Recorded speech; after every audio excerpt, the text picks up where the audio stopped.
Bien, buenos días, buenas tardes o buenas noches, dependiendo de la hora en la que estén viendo este video, muchachos.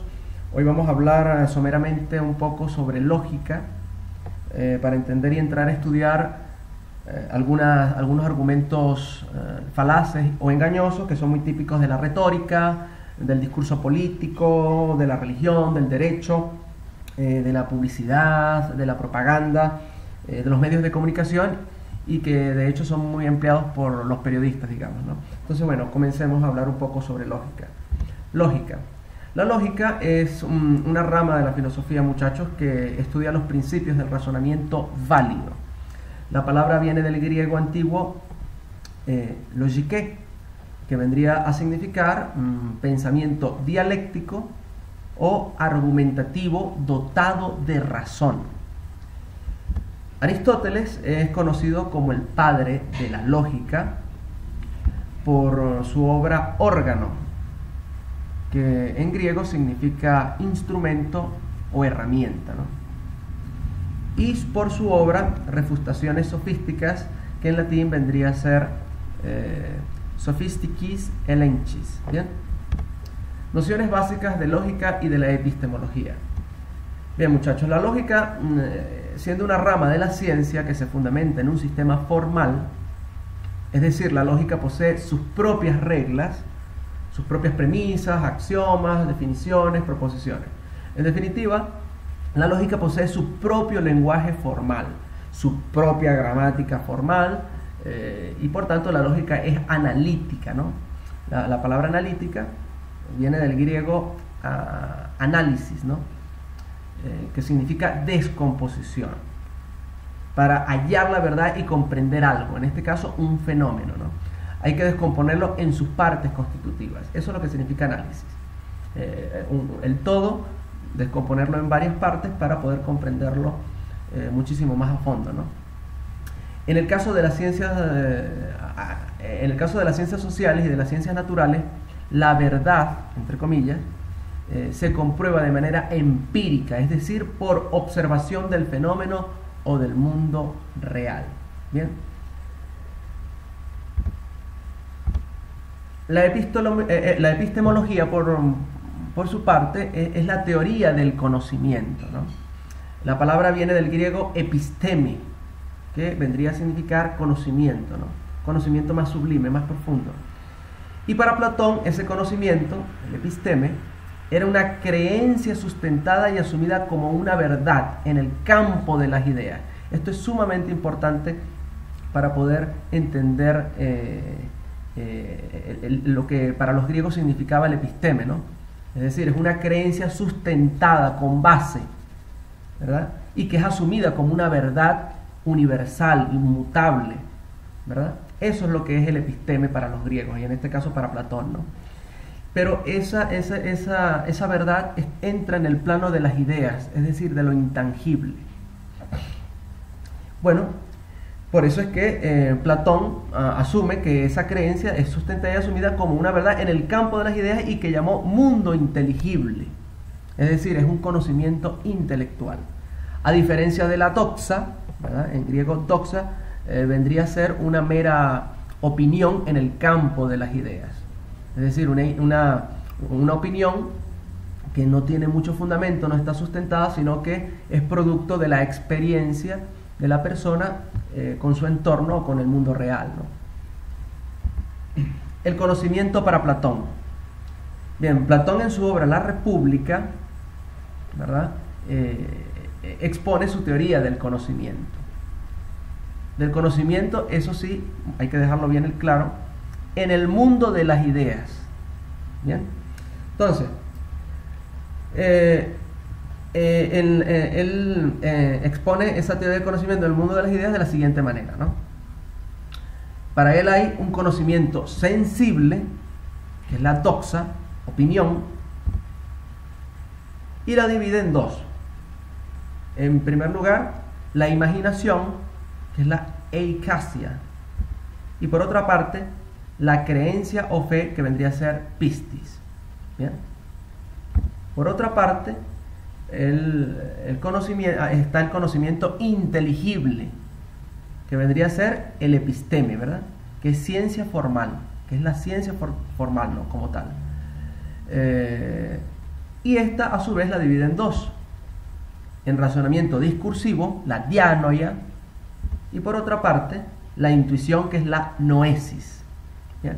Es decir, aquí están viendo ustedes, él dividió esto en en 4 cuadrantes, ¿no? Fíjense que hay una línea aquí y otra línea acá. Entonces dividió el conocimiento en el plano de las ideas en dos: conocimiento sensible, como tienen acá, y conocimiento inteligible. El sensible tiene que ver más que todo con la imaginación y con una creencia o fe, pistis. ¿Bien? Y hay otro conocimiento que es el inteligible, que para él es el episteme, la ciencia formal. La ciencia formal, es decir, un conocimiento sustentado como una verdad absoluta, inmutable y universal. Para conseguir esa verdad, ese conocimiento, que vendría siendo la episteme, la ciencia formal, Platón dice que se puede lograr a través de 2 caminos. ¿Cuáles son esos 2 caminos? El razonamiento discursivo, la dianoia, y la intuición, que es la noesis. ¿Bien? Este tiene que ver con este razonamiento discursivo tiene que ver con un proceso paulatino, ¿no?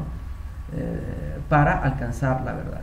Y este de la intuición o noesis es alcanzar la verdad de una manera casi instantánea, ¿no? Es una intuición profunda de la mente, ¿no?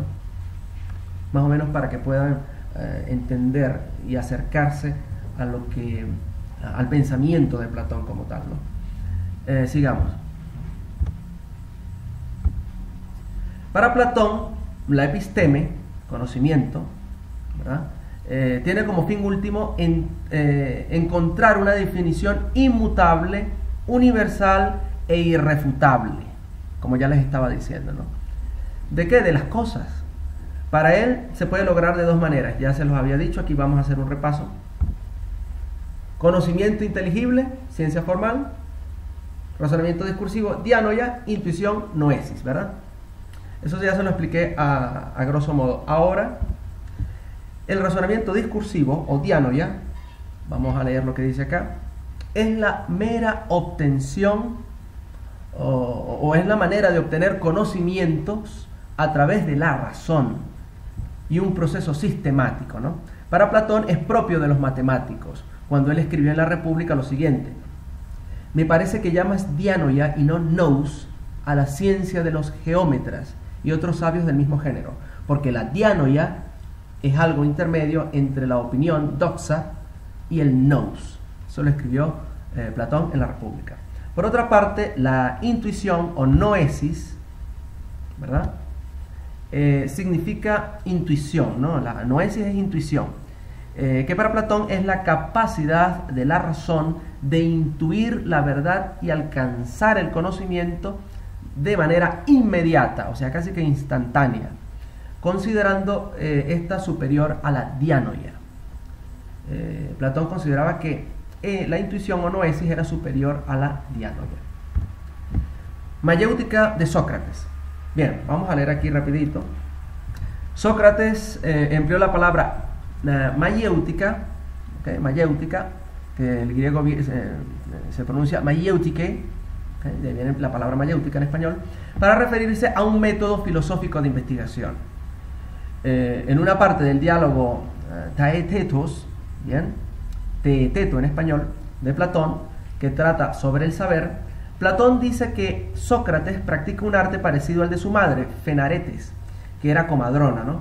Y él dice: mi arte mayéutica tiene las mismas características generales que el arte de las comadronas, obviamente, pero difiere de él en que hace parir a los hombres y no a las mujeres, y en que vigila las almas y no los cuerpos, en su trabajo de parto. Lo mejor del arte que practico es, sin embargo, que permite saber si lo que engendra la reflexión del joven es una apariencia engañosa o un fruto verdadero. Bien, esto, según Platón, es una afirmación de Sócrates. Bien, para Sócrates, el conocimiento y la verdad está per se dentro de uno mismo, y solo había que parir o dar a luz un conocimiento nuevo. Bien, un nuevo conocimiento, sin necesidad de ideas preconcebidas o cosas que se hayan aprendido con anterioridad. Y el ejercicio para eso era cuestionarse todo y hacerse preguntas, lo que hoy entendemos como ontología. Bien, la ontología, muchachos, es una subrama de la filosofía que trata de responder las preguntas que se plantea el ser humano, ¿no? Por ejemplo, ¿qué es el sol? ¿Por qué el cielo es azul? ¿Qué es la verdad? ¿Qué es la justicia? ¿Qué es la ética? ¿Verdad? Esas son preguntas que se hace la ontología, ¿no? Entonces, alcanzar las respuestas de esas preguntas a través de la intuición y captar la realidad de manera inmediata es el método de la filosofía para el filósofo francés Henri Bergson. Es algo que Platón consideró superior a la dianoia, como ya habíamos hablado, ¿no? Y que es algo que muy pocas mentes poseen. De hecho, la filosofía de Bergson es una constante invitación a que el lector sea también un filósofo y haga él también las mismas intuiciones. Pero claro, esto no lo logra todo el mundo, ¿no? No todas las mentes tienen esa capacidad, ¿no?, de alcanzar esa verdad en el plano de las ideas, de lo intangible. No es tan sencillo porque, bueno, hay gente que tiene mayores capacidades neuronales, mayores conexiones neuronales, y eso se logra bien con la práctica, o a veces, bueno, definitivamente puede ser hasta genético incluso, ¿no? Ahora sí vamos a entrar a hablar de las falacias propiamente, muchachos. ¿Qué es falacia, no? La palabra falacia viene del latín fallacia, que significa falsedad. Es decir, es un argumento que pretende ser coherente y bien sustentado, cuando en realidad carece de fundamento y de veracidad. Se les puede llamar paralogismos o sofismas. ¿Bien? Es muy típico de los discursos políticos, en el periodismo, en el derecho y en otros ámbitos, como ya les había comentado en un principio, ¿no? Hay muchas clasificaciones, desde las primeras 13 falacias identificadas por Aristóteles en su obra Refutaciones Sofísticas. Bien, pero aquí vamos a tocar las más comunes en el plano político y de los medios de comunicación. Son muchísimas. De hecho, creo que voy a hacer un segundo video después de este, ¿no? Siguiendo para poder identificar las falacias y los argumentos, ¿no? Falacias de las personas, de los medios de comunicación y de los políticos en general. Bien, son muchísimas. Entonces, claro, no todo el mundo está acostumbrado, no tiene un oído, no tiene esa agilidad de poder identificarlas, ¿no? Entonces vamos a estudiarlas. Vamos a hablar primero del argumento ad baculum, que es apelar al báculo, el báculo que utilizaban los pastores, el sacerdote, el arzobispo, ¿no?, que representaba la autoridad.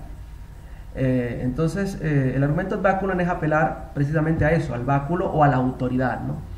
Es una falacia en la que se asume como verdadero un argumento por el simple uso de la coacción, la fuerza, la amenaza y la posición de poder que uno tiene o que se tiene, ¿no? Voy a poner un ejemplo de un argumento ad baculum con este video.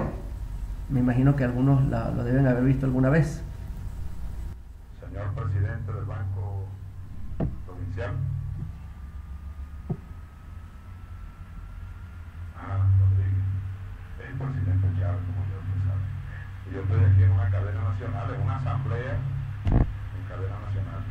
Y yo le voy a repetir con todo respeto, Rodríguez, lo que dije ya públicamente.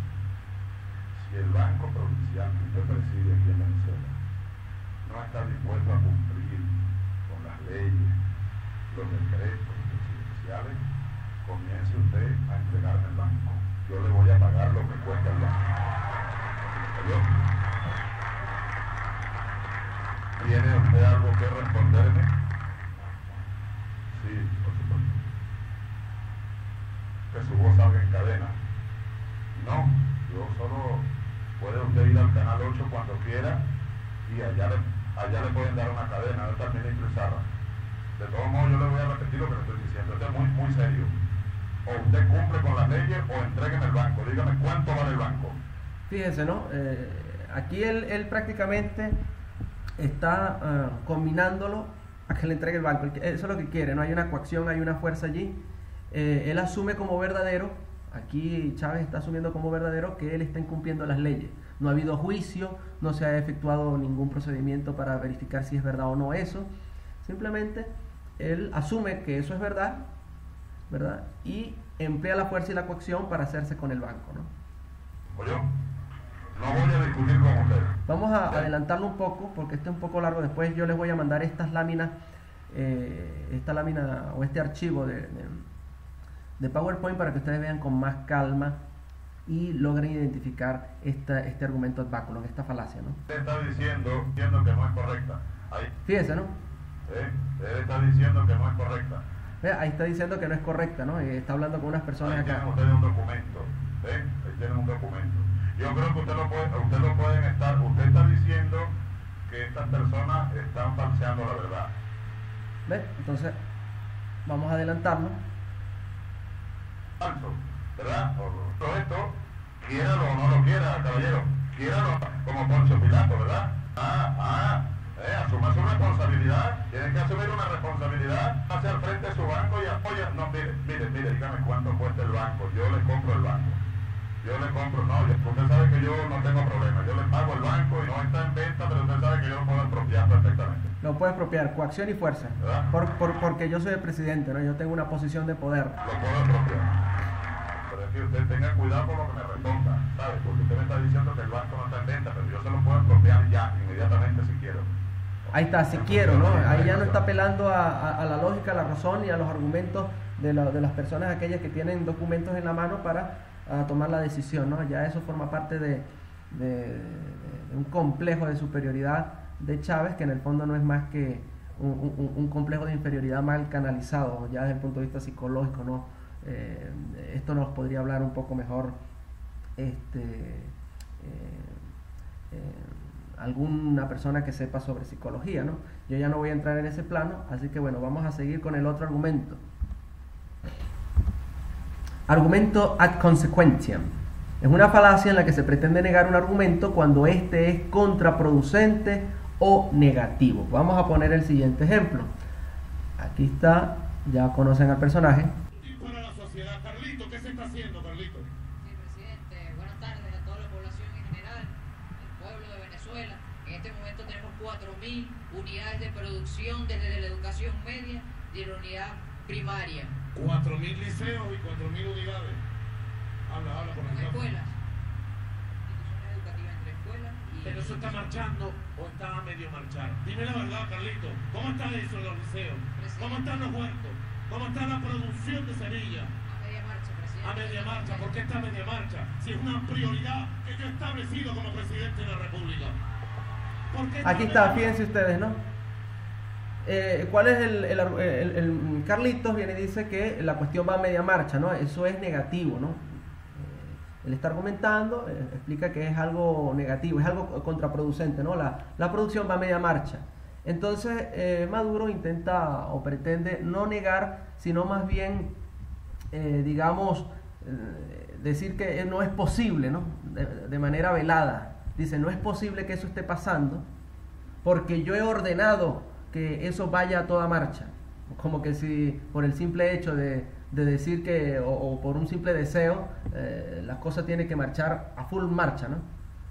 Entonces, bueno, vamos aquí. Ministro, eso tiene que estar full marcha. Ahí está, tiene que estar full marcha. O sea, él no ve la realidad, no pregunta el por qué la cosa va a media marcha, sino que simplemente, como el argumento es negativo, es contraproducente, él dice, eso no puede ser, porque yo ordené que eso estuviera a full marcha, ¿no? Entonces esto es un argumento ad consequentiam. No hace falta, presidente. Tenemos algunas debilidades en muchas unidades educativas porque se da el trabajo, se cumple, pero en la hora de la producción total tenemos algunos desniveles entre los alrededores de nuestro liceo que interfieren con nuestra producción y se las llevan. Nos están robando algunas unidades educativas en las cuales han tenido un ¿Y trabajo. dónde está el poder popular, los consejos comunales, las milicias, la Policía Nacional? Debemos integrar todo el poder de la revolución. Bueno, en fin.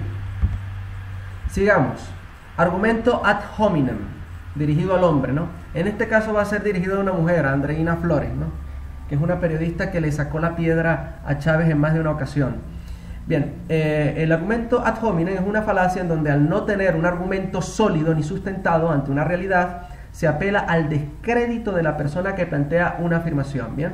Sin rebatir con fundamento la veracidad o falsedad de la afirmación original. Eso es lo que yo llamo irse por las ramas, ¿no? Darle vuelta a la cuestión y no responder nunca nada. Vamos a escuchar aquí rápidamente. Buenas noches, presidente. Andreina Flores, de Radio Francia Internacional y RCN Radio de Colombia. Usted ha hablado de un resultado de 5.4 millones de votos para el Partido Socialista Unido de Venezuela contra 5.3 millones de la Mesa de la Unidad, y la diferencia entre ambas cifras es de apenas 100.000 votos. Y para muchos, sobre todo aquellos que nos escuchan en otros países, es difícil de entender que obteniendo casi el mismo número de votos que el Partido Socialista Unido de Venezuela, la oposición haya alcanzado 37 escaños menos que el PSUV. Me pregunto si se estaría confirmando la tesis de la oposición que sostiene que la redistribución del peso de los circuitos electorales se hizo con toda la intención de favorecer al PSUV, o que quizás, peor todavía, que el voto del PSUV sería el que vale por dos. Bien, ella está planteando lo que fue un gerrymandering o la salamandra, ¿no? Eso fue algo muy impulsado en Estados Unidos en el siglo XVIII, XIX, por allá, Massachusetts, si mal no recuerdo, ¿no? Después podríamos investigar bien eso, ¿no?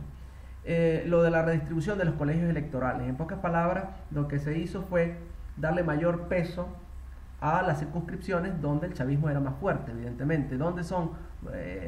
Por lo menos esto fue, creo, en el 2009, no recuerdo esta pregunta, ¿no? Para diputados fue la cuestión, ¿no? Creo que fue el 2005, sí, el 2005 creo que fue las elecciones para el Parlamento. Bueno, entonces se le dio mayor peso a las circunscripciones donde el chavismo tenía muchísima más fuerza. ¿Y dónde era eso? En el llano. Entonces, donde hay menos gente es en el llano, ¿verdad? Todo el llano hay una población muchísimo menor, ¿no? Por densidad, digamos, hablando en densidad poblacional. Entonces se asignaron más diputados al llano que a la zona noroccidental, ¿no? Norte costera, que es donde está la mayor cantidad de población. Entonces esto explica el hecho de que el chavismo con menos votos haya sacado más diputados, porque asignaron más diputados a las zonas donde, o a las circunscripciones donde la densidad de población, a pesar de ser un poco menor, hay mayor chavismo. ¿Me explico? Eso es todo. Entonces Chávez va a tratar de responder esto, no tiene cómo diablos responder, y fíjense cómo se comporta, ¿no? Radio Francia, yo hace poco hice una crítica, estoy esperando que Radio Francia me responda, ¿no? ¿Tú recuerdas eso? Mentiras que ustedes transmiten, pero sin rumor, y después no responden. Uno incluso dice, bueno, ahora me responde. No, nadie responde, entonces quedan callados, transmiten mentiras y después... Vamos a adelantar para llegar a ver cómo la ofenden. Quiero hacerte dos preguntas porque ustedes se escudan a veces, no, yo soy el periodista allí. Vamos a ver aquí. Tengamos vergüenza, tengamos ética. ¿Tú de dónde eres? Escudan a veces, no, yo soy... Quiero hacerte dos preguntas porque ustedes se escudan a veces, no, yo soy el periodista allí. Yo creo que tú no la conoces porque la respuesta está ahí. Tu pregunta a mí me deja ver que ignora un poco de cosas, ¿no? Sí, por favor, tienes derecho a réplica. Por favor. ¿Cómo es que tú te llamas? Andreina. Andreina Flores. Correcto. En realidad, si conozco o no conozco la Constitución, sería irrelevante. Yo hago la pregunta en nombre de las personas que están escuchando a través de Radio Francia Internacional y de RCN de la radio. No están, por supuesto, familiarizadas con la Constitución de Venezuela. ¿Cómo se explica ese fenómeno de que casi con 100.000 votos apenas de diferencia, la oposición haya alcanzado 37 escaños menos, es todo? Es la forma de protegerse que tienen ustedes normalmente, ¿no? Cuando uno lo increpa, ¿no? Al debate, a la cosa. No tiene importancia que yo conozca o no conozca la cosa. Claro que para mí tiene importancia como venezolano, para ti también debería tener alguna importancia. Y para quienes te oyen, como tú vas a decir, bueno, yo te respeto todo lo que tú digas, pero que no tiene importancia. Mira, ¿qué pensarán los que te oyen? No tiene importancia para una venezolana conocer la Constitución de su propio país. Todo para que reflexiones, Andreina. Si tú quieres, si no quieres, bueno, ciérrate nada más. ¿No? Correcto. Yo estoy estoy seguro que tú sabes la verdad. Y quiero creerlo, pues. Yo quiero creer. Y aquí yo estoy seguro de que tú sabes la verdad. En pocas palabras, como no tiene respuesta, no haya cómo argumentar, está atacándola directamente a ella, no está rebatiendo el argumento, sino que no, la verdad está en la Constitución, la verdad la tienes que saber tú, es decir, tú tienes que saber, buscar, indagar, pues que es una periodista, evidentemente está haciendo la pregunta para la gente que no sabe o no tiene conocimiento de la Constitución o de lo que está pasando en términos generales, ¿no? Es que tú sabes la verdad y que tú tienes conocimiento para responder esa pregunta tú misma y explicarle a tu audiencia de qué se trata la cosa. Esto es patético, ¿no? Ya el tipo está haciendo el ridículo, no haya cómo responder, no haya cómo argumentar y se va por las ramas. Ok, yo voy a retomar entonces lo que dije, aparte de lo que dije al comienzo, ¿verdad? De mi intervención. Tú oíste bien, estabas prestando atención, porque yo creo que parte de la respuesta está en toda esa intervención que yo hice. Creo yo. Si tú tomaste nota, trabajaste atento, creo que sí. Creo yo, es decir, que hasta él mismo está inseguro de que no obtiene respuesta, pues. No haya cómo responder. Él sabe que no tiene la respuesta, pero le está dando vueltas al asunto. Ya va, que le di donde no era. Bueno, Su propio país, esa pregunta. Tú misma y explicarle esa intervención que yo hice. Ajá. Creo yo. Si tú tomaste nota, trabajaste atento, creo que sí, ahí no te has levantado desde que llegamos. ¿Eh? Entonces hace una pregunta configurada ahí de manera extraña. Sí, cómo no, claro que me parece. Fíjate, yo voy a buscar la mejor manera de responder. ¿No? Todavía está pensando cómo diablos va a responder porque no tiene la respuesta. ¿De dónde alguien puede pensar que la cantidad de diputados en unas elecciones que son circuitales,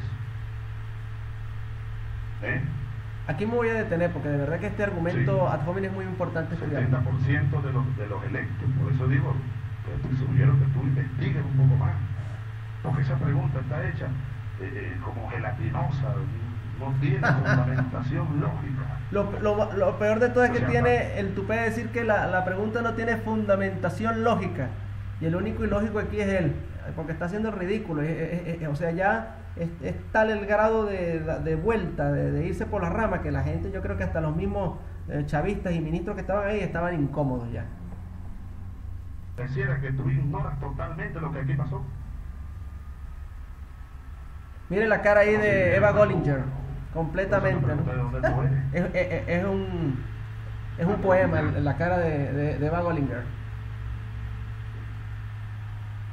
Toma café, Andrés, llegó el café.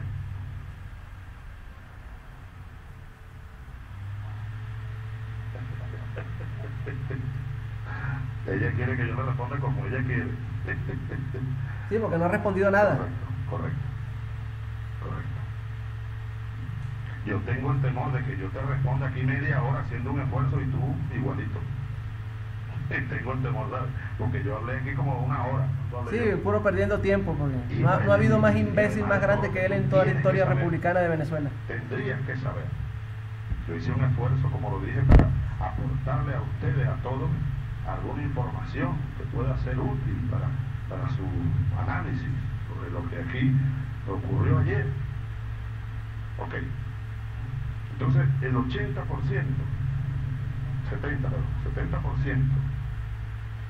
110 diputados, no tiene nada que ver con la votación nacional, compatriota. ¿Usted sabe eso? ¿Y por qué si tú sabes eso haces la pregunta? Porque no está preguntando para ella, sino para la gente. A menos que sea una ignores totalmente. Ahí él intentó ofender, fíjense qué interesante. Ahí casi la intentó ofender, dijo, al menos que tú seas ignorante, le iba a decir ignorante, pero le dio la vuelta a la cuestión, ignores, o sea, trató de suavizar la cuestión con ese eufemismo. Pregunta si tú, a menos que seas una ignores totalmente. Ignores. Lo que estás hablando, chica. Ahí está.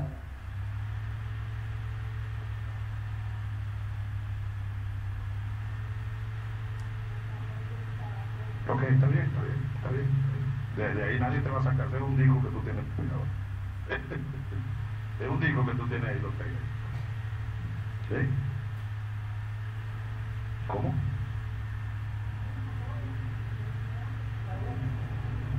Ahora se siente ofendida ella. ¿Ven? Se siente. Yo no te estoy diciendo ignorante en ti. No manipules. Tengo el temor de que ignore. De que tengas ignorancia en este tema. No es lo mismo decir eso a decirte ignorante. No, solo que es un eufemismo más, es algo más suave. No lo estoy haciendo. Es un completo ilógico. Chávez toda la vida lo fue. Bien, pero a mí me gusta, ¿sabes? Me apasiona el debate, ¿sabes? Me apasiona, pero me apasiona también que conseguir gente que asuma. Bueno, nunca ha asumido nada porque es un completo imbécil. Bueno, sigamos. Falacia de evidencia incompleta, el cherry picking, en inglés, ¿bien? Este tipo de falacia consiste en seleccionar a conveniencia algo, sean datos estadísticos, casos particulares, para resaltarlos y hacerlos ver como la verdad, ¿bien? De quien intenta emplear esta falacia, ignorando u obviando una gran cantidad de información o datos que rebaten la posición que se sostiene. Esta falacia se puso en evidencia con el tema de las firmas para el revocatorio recientemente. Vamos a ver el siguiente video de este tonto, lamentablemente. Es más, no tratemos de ofender a las personas, pero de verdad que este tipo es un tonto completamente. El alcalde de Caracas, Jorge Rodríguez. Y ya sabemos lo que hay allí, porque nuestros hermanos, a quien felicito, se mantuvieron desde el primer día chequeando, como nos ordenó el presidente Nicolás Maduro, número de cédula por número de cédula, firma por firma, nombre por nombre. Allá hay 11.000 muertos, Capriles. 11.000. Yo dije en una rueda de prensa el día lunes que ya habíamos contabilizado casi 10.000 muertos. Entre el día lunes y hoy, pues ya vamos por la cifra de 11.000 muertos. Firmando 11.000 fallecidos que fueron colocados por ustedes como firmantes de ese adefesio, de esa barbaridad que entregaron ante el Consejo Nacional Electoral. Allá hay 312 privados de libertad, 312 personas que están en internados judiciales, en cárceles venezolanas, aparecen firmados, junto con uno que debería estar. Entonces fíjense, ¿no? Él está prácticamente resaltando los datos, ¿verdad? De personas fallecidas, es decir, simplemente está resaltando lo que a él le conviene. Él selecciona a conveniencia esos datos particulares, los resalta para intentar, digamos, hacerlos ver como una verdad que puede negar todo el proceso de firmas, ¿no? Una cárcel no está, que es Juan Carlos Caldera y otros más. Vamos a adelantar. Usted firma la típica actitud del delincuente menor. No, señor. Ustedes entregaron todo eso como un solo acto. Ustedes entregaron todo eso como un solo acto, es decir, todo el acto tiene que ser perfecto. No, todo tiene, digamos, imperfecciones. Y de hecho, dicho sea de paso, esos 11.000 muertos, esos 312 personas privadas de libertad, algunos errores, eso es un porcentaje mínimo. Entonces prácticamente él está seleccionando esos datos o esas firmas malas, inválidas, que son un porcentaje mínimo, y las resalta como que por eso simple y llanamente todas las demás firmas tienen que ser anuladas, ¿no? ¿Verdad?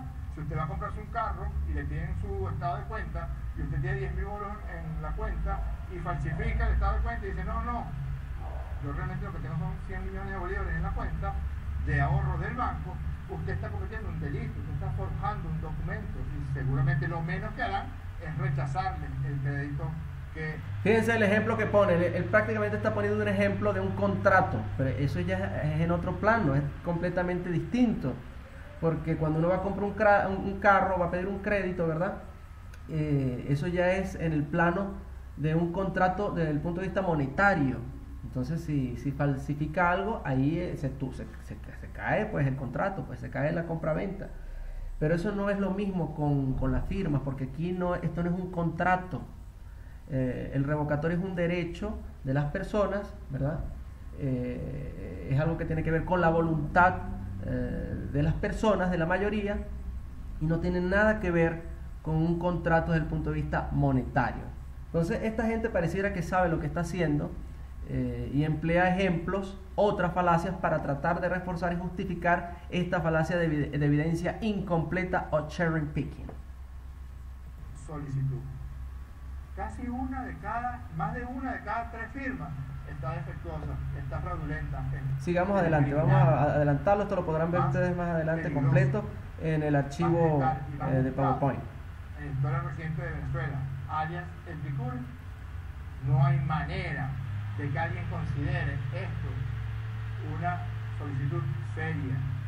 No hay forma de que esto pueda ser más adelante. El 5%. Después habla de las huellas, de la caligrafía, que esto, que lo otro. 5% de análisis de las huellas dactilares. Hay planillas donde se repite la misma huella dactilar.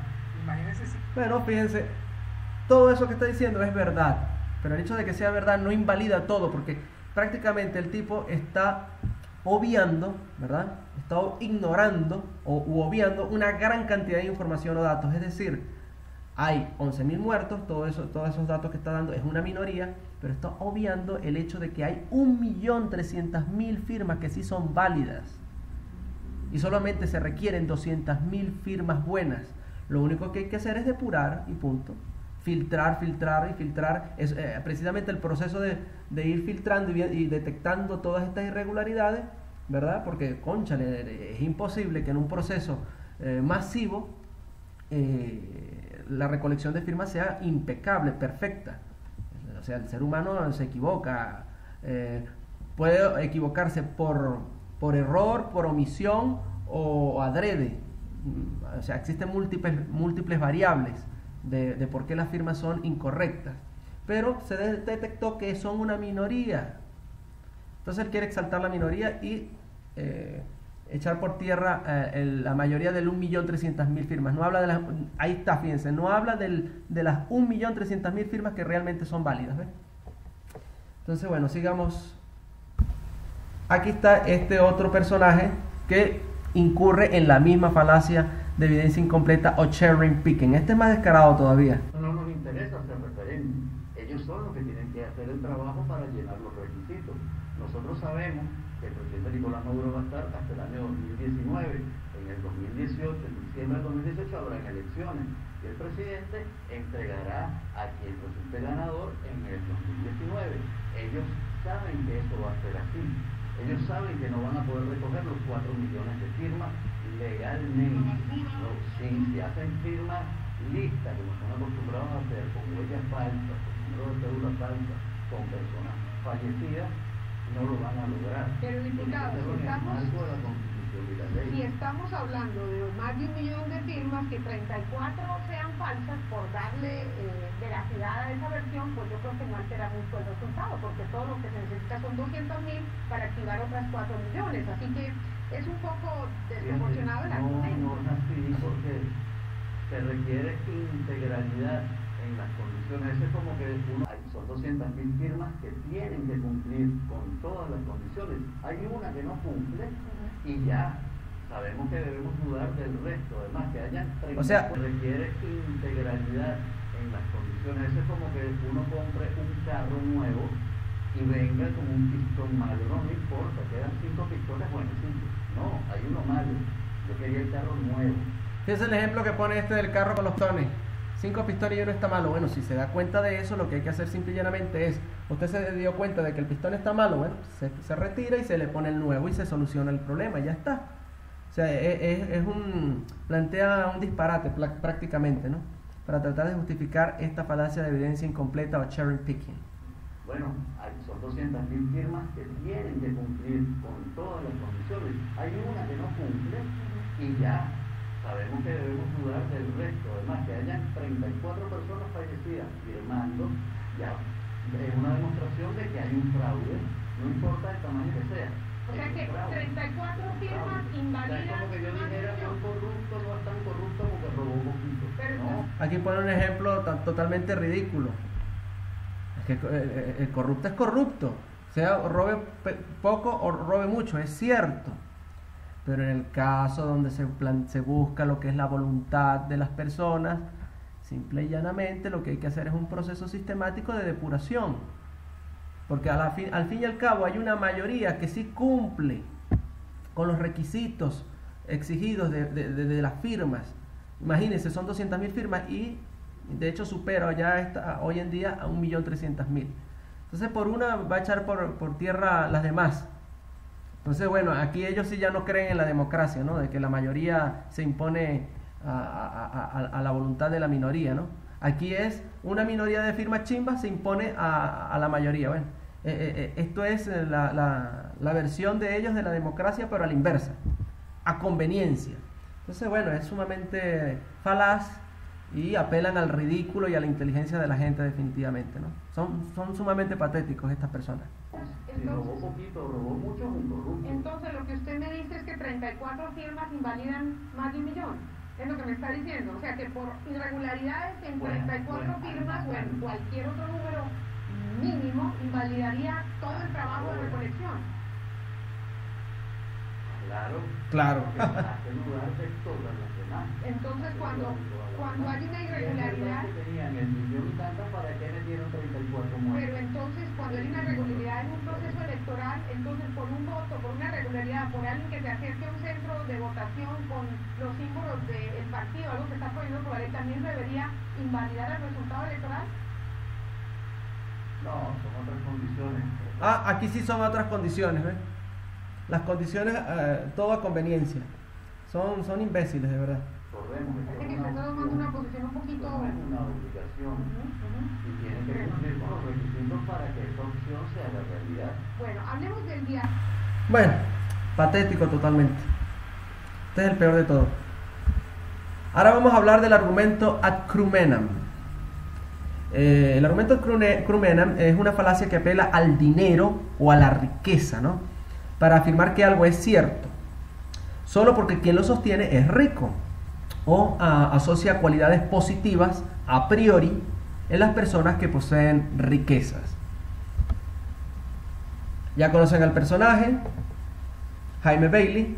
Ayer en Globovisión, en el programa de Villegas, uno de los hombres más ricos de Venezuela, un brillante empresario, una de las mentes más lúcidas de ese país, Lorenzo Polar.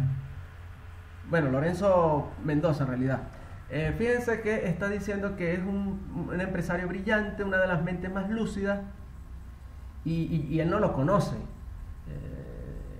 Definitivamente tiene una opinión muy somera de él, y sin embargo asocia la riqueza, porque comienza diciendo que Lorenzo Mendoza es uno de los hombres más ricos de Venezuela, y asocia su riqueza con su inteligencia, con su capacidad y con ser un brillante empresario, ¿no? Cosa que es una total falacia ad crumenam, ¿no?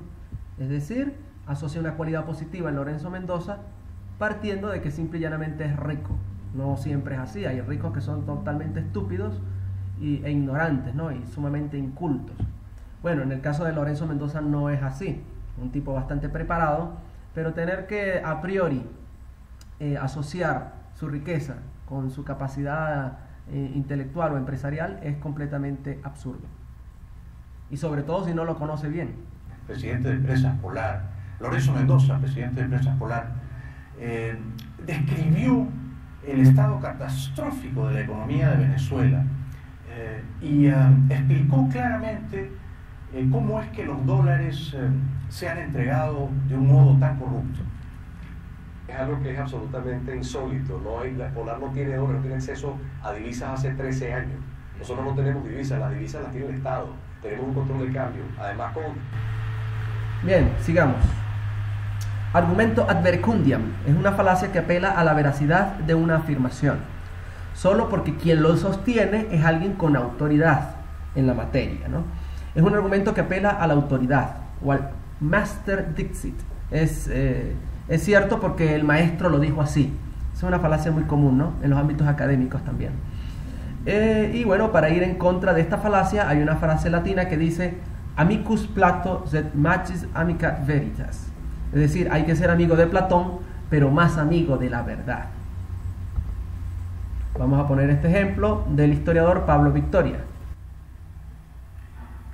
En primer lugar, en América nunca hubo 20 millones de indígenas. Jamás, según los censos. Nunca.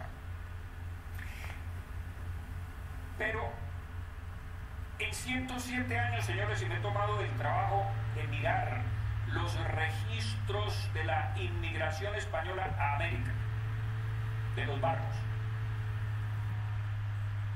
Y los registros que toma son los de un historiador estadounidense, posteriormente les pondré el nombre acá, arriba, ¿verdad? Y precisamente son datos a la baja. De hecho hay otros historiadores que sostienen que es muchísimo más que eso. Entonces prácticamente para justificar su posición, ¿verdad?, apela a una autoridad, al historiador que tienen aquí arriba, como pueden leer acá,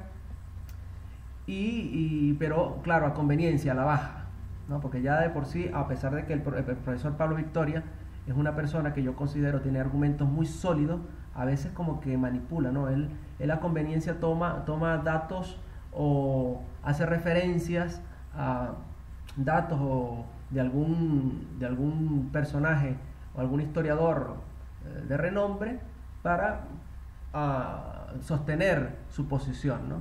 Y no habla de los demás, a los demás los oculta, ¿no? Entonces, bueno. De 1493 a 1600. Son 107 años.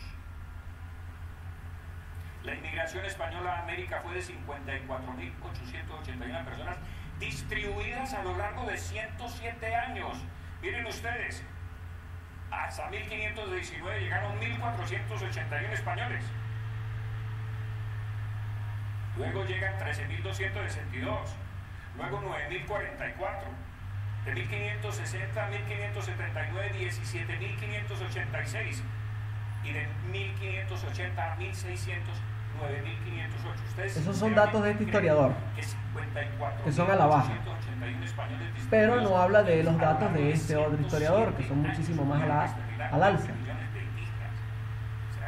Entonces, asumir esto como una verdad solo porque lo dice este historiador es incorrecto. Han habido muchísimas más investigaciones al respecto. Llegaron hasta Alaska, al oeste del río Mississippi, de lo que es hoy los Estados Unidos, hacia 5.400. Vamos a adelantar a ver qué más dicen.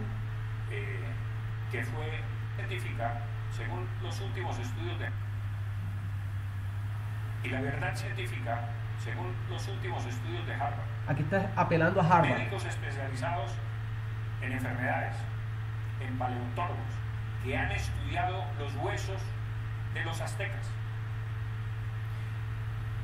Aunque la conclusión es totalmente cierta. Se llama el virus Cocolistli, que exterminó buena parte de los aztecas y buena parte de los españoles. Que es, inclusive, se dice que ese virus todavía puede producir una mortandad en América. El virus existe. Y les iba a mostrar a ustedes el video que tengo en mi poder sobre todo el hallazgo y las investigaciones de laboratorio y los huesos y los entierros y todo lo que se ha examinado. Y no cabe ninguna duda que los indígenas perecieron más por este virus que por la acción de los conquistadores, entre otras razones porque no se encuentran marcas en los huesos de haber perecido en batallas o haber sido maltratados de alguna manera. Bien, primeramente él apela al maestro, al primer historiador, con lo que son los datos de la migración a América de los españoles a América, pero eso es una parte de la verdad, ¿no? No es totalmente cierto, eso es una versión nada más. O sea, existen versiones. Se trata de aproximar o uno acercarse o rozar la verdad del fenómeno, pero él simple y llanamente apela al maestro, dice que esa es la verdad y punto, pero no plantea los otros historiadores que están en contra y que tienen otros argumentos, ¿no? Por una parte. En la última, él apela a los estudios de Harvard para establecer que fue el virus Cocolistli el que exterminó a buena parte de los aztecas y de los españoles. Eso es cierto, es completamente cierto. Apela a la autoridad y concluye con una verdad. Pero al final dice que no se consiguieron muestras en los huesos de cortaduras con hachas o con espadas de la mayoría. Pero el hecho de que eso sea cierto no niega el hecho de que sí hubo excesos a una escala más pequeña, pero sí hubo excesos, y eso lo dice de las casas, de que hubo excesos, y obviamente, claro que hubo excesos de parte de algunos españoles para con los indígenas, torturas, mutilaciones, que no fue una escala inmensa, una gran escala, eso es otra cosa, ¿no? Pero no todo es completamente verdad, no todo es completamente mentira. Entonces hay que ser bastante crítico con estas cosas, ¿no? Sigamos. Falso dilema. Esto es una falacia que consiste en considerar a las personas que... esto es una falacia que consiste en condicionar a las personas a escoger entre dos únicas opiniones, lo que representaría una falsa dicotomía, de manera que la gente rechace la negativa y se decante por la otra, que es la que conviene al que plantea la falacia. Ya conocen al personaje, vamos a escuchar esta falacia o falso dilema. Cada nación, cada región, ahora tiene una decisión que hacer. O estás con nosotros o estás con los terroristas. ¿Bien? Es una falacia de falso dilema, es un disparate completamente. Es decir, el hecho de yo podría estar perfectamente en contra de los terroristas, pero también en contra de Bush. Entonces solamente hay dos opciones: o estás con nosotros o estás contra mí. Entonces una falacia totalmente.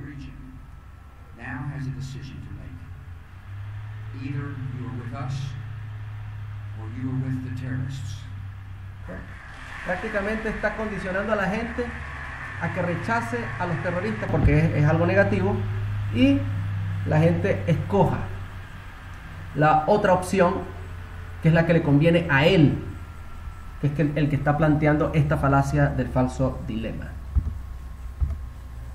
Argumento ad Hitlerum, y también ad Stalinum también podría ser, ¿no? Es una falacia que consiste en desaprobar o calificar de negativo cualquier cosa que haya estado muy relacionado con Hitler o con Stalin. Por ejemplo, fíjense esta falacia de Daddy Yankee, completo disparate. Recientemente, unas declaraciones que decían la música cubana es un veneno para la sociedad fueron las declaraciones de una institución en la música dominicana del señor José Antonio Molina, director de la Orquesta Sinfónica Nacional. ¿Cómo ponderas cuando escuchas opiniones como esta? Yo creo que... Y aquí voy a hacer un paréntesis, porque de verdad que es un veneno ese reggaetón, sobre todo las letras, de verdad que decadente y una porquería definitivamente, ¿no? Si analizamos bien lo que es la música, todo tipo de música tiene algo bueno que ofrecer. De todos los sectores sale buena música. Basado en su argumento, entonces yo podría decir que la música más peligrosa es la música clásica, porque era la música preferida de Hitler y de Joseph Stalin. Tremendo disparate. Entonces la música clásica es negativa porque le gustaba a Hitler y a Stalin. Esto es una falacia o un argumento ad Hitlerum o ad Stalinum. En este caso usó ambos, el argumento ad Hitlerum y el ad Stalinum también. Y eliminar millones de personas, no tan solo una sociedad, sino casi el mundo entero. ¿Qué tiene que ver la música clásica que sea mala por el hecho de que le haya gustado a dos genocidas? O sea, por Dios. Ahora vamos a hablar de esta falacia que es culpa por asociación. ¿Bien? Es una falacia que busca desacreditar y dar una mala imagen a un adversario político o persona en general, resaltando algunos aspectos de su personalidad, aficiones, gustos y algunas opiniones que en apariencia pudiesen ser semejantes al de algún individuo o condición altamente repudiada por la mayoría de las personas, ¿no? Esto es típico de los progres, ¿verdad? Por ejemplo, vamos a colocar acá, vamos a comenzar por esta. Hay muchos que dicen lo siguiente, ¿no? El nacionalismo es una ideología con la que debemos acabar, porque ha sido puesta en ejecución por numerosos fascistas, ¿verdad? Entonces aquí se evidencia que cualquier nacionalista es fascista, ¿no? Esa es la conclusión que llegan a muchos progres, ¿no? En pocas palabras, están asociando el nacionalismo con el fascismo. Y no todos los movimientos políticos nacionalistas son de tendencia fascista, o sea, es un disparate, ¿no? Un anacronismo también. Prácticamente asociando una cosa con otra. Otra, vamos con esta otra que está acá. ¿Has tenido solo novias rubias? ¿No serás racista como los nazis? Es un disparate, ¿no? Y si de repente la persona es de la colonia Tovar, ¿verdad? Y hay muchas rubias, ¿qué más? No hay para dónde escoger. Entonces no, por eso, o de repente de otra parte, de aquí de Tovar, de Bailadores, de Canaguá, aquí en Mérida, que para allá para los pueblos del sur hay mucho catire, ¿no?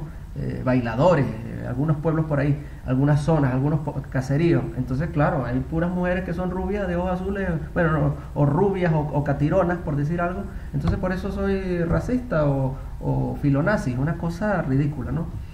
Llegar a concluir esto de manera absoluta. Ahora, esta es una falacia que yo he denominado falacia ad Ricardum, porque se la escuché a Ricardo, ¿no?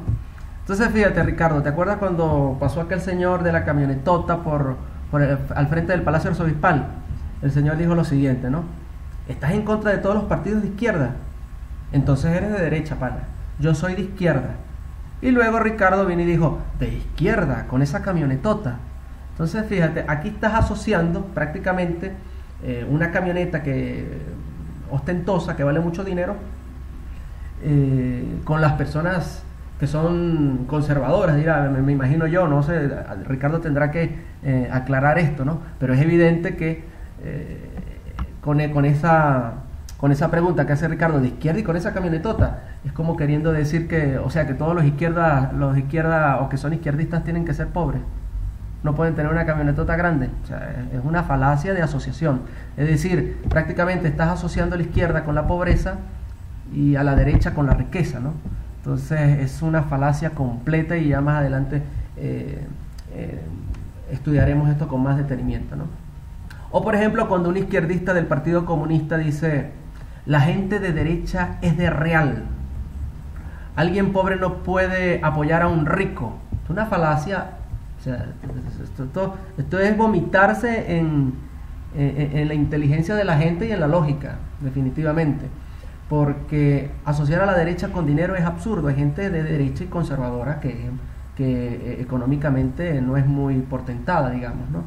Y también, fíjense que alguien pobre no puede apoyar a un rico, una afirmación absoluta. Es ridículo también, porque hay gente en la MUD, o que son de la MUD, o que son de algún partido de la MUD, ¿verdad?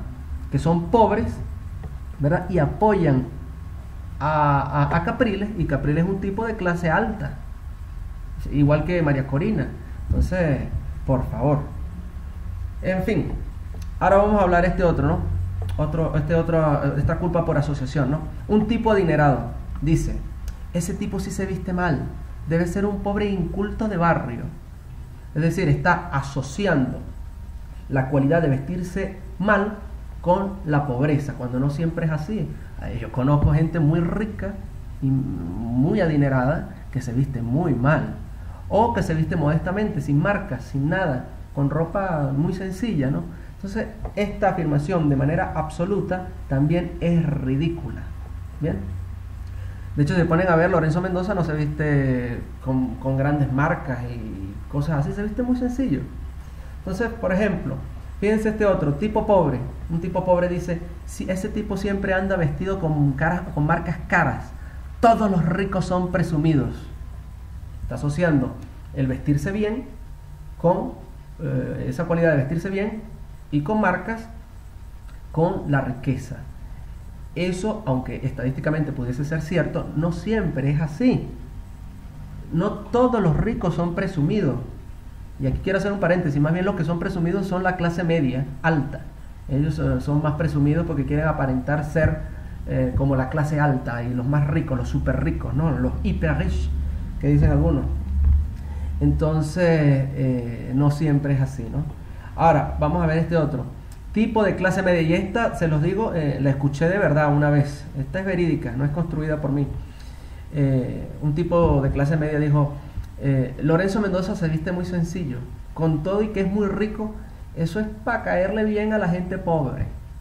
Entonces, otro disparate, ya, es llover sobre mojado, ¿no? Ahora fíjense este otro diálogo, ¿no? Que es una culpa por asociación. Una persona A dice: Pérez Jiménez fue malo porque fue un dictador. Yo soy bolivariano. Y el tipo B le dice: pero Bolívar también fue un dictador, ¿lo sabías? Y el A responde: pero al menos él era bueno. Entonces aquí yo hago un paréntesis y digo, bueno, la verdad es que ambos fueron dictadores durante un tiempo y bajo sus mandatos se cometieron excesos. Entonces siempre la gente tiende a categorizar y asociar la dictadura con lo malo, ¿no? Y es algo que está en el imaginario colectivo y por eso se hacen estas culpas por asociación a conveniencia muchas veces, ¿no? Que son definitivamente vomitarse en la lógica y en la inteligencia de muchas personas. Pero otras no logran ver estas falacias, ¿verdad? Porque, bueno, no tienen el oído afinado para ello, ¿no? Pero entonces eso se logra con práctica, con estudio, ¿bien? Bueno, eso es todo por ahora y ya vamos a dejarlo hasta aquí, este video. Espero hacer otro video posteriormente.